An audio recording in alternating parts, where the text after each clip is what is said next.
বাড়িতে থাকা সবজি দিয়ে এই কালারফুল টুটি ফুটি কিন্তু আপনারাও বানিয়ে নিতে পারেন খুব সহজেই। তো এইরকমভাবে টুটি ফুটি বানিয়ে অনেক দিন কিন্তু সংরক্ষণও করা যাবে। আর এটা কেকে ব্যবহার করার জন্য একদম পারফেক্ট। আর আমি কিন্তু এটা পেঁপে দিয়ে বানিয়েছি। হ্যাঁ, ঠিকই শুনেছো, পেঁপে দিয়ে।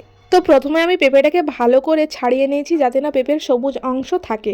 তো ছোট ছোট টুকরো করে কেটে নিয়েছি। তারপর পেঁপেটাকে 80% মতন সেদ্ধ করে নিয়েছি। তারপর ছেঁকে 1 বাটি চিনি দিয়েছি আর 2 বাটি জল ব্যবহার করেছি আর অল্প লেবুর রস চিপে দিয়ে দিয়েছি।